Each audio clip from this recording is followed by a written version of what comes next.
Ms. Indra on stage to discuss about a case study. So she'll take it forward. Yeah. Hello everyone, I would like to present a case.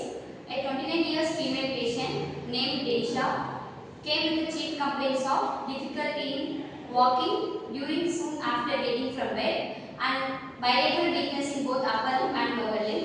Now we are moving to history part, history of present illness. She reported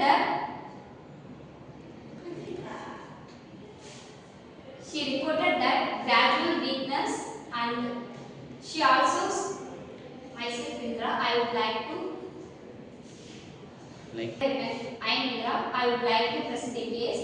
A 29 years old female patient came with history of Hello everyone, myself Indra. I would like to present a case. A 29 years old female patient named Denisha came to rehab center with chief complaint of difficulty in walking soon after getting from bed and bilateral weakness in both upper limb and lower limb. Now we are going to history part, history of present illness.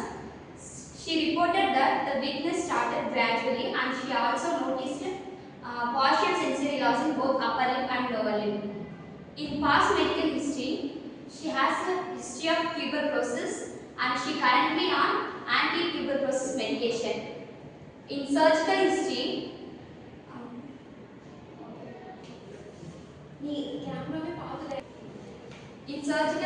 her first pregnancy was aborted.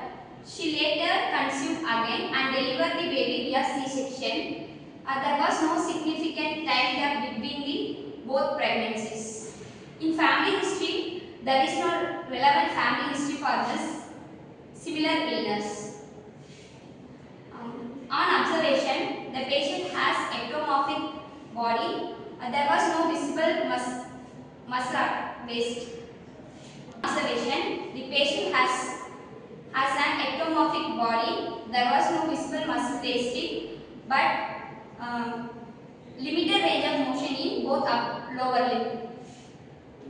In investigation, basic blood investigation such as complete blood count and erythrocyte sedimentation rate were taken. To assess neurological involvement, nerve conduction study was taken. In functional assessment such as manual muscle technique, gait analysis and range of motion measurements were done.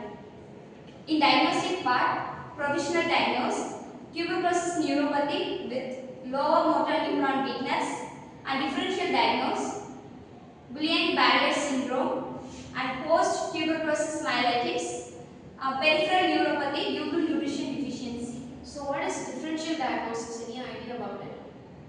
So what does differential diagnosis mean? So differential diagnosis is nothing but a diagnosis which mimics the actual diagnosis, but it is not the actual diagnosis. That is said to be as differential diagnosis. Since the symptoms and signs of GBS would replica of the same condition, so we are saying that GBS could also be a differential diagnosis of this condition. Okay. Now we are moving to the PT management part. In acute stage, the treatment was given to the patient was passive range of motion exercises for both upper limb and lower limb. So why passive range of motion is being given to the patient? Why not active assisted or assisted kind of exercise? Yeah. Since the patient's muscle power is very low or which he is not able to do active assisted or assisted type of exercise, we are opting for passive movement of exercise. Yeah.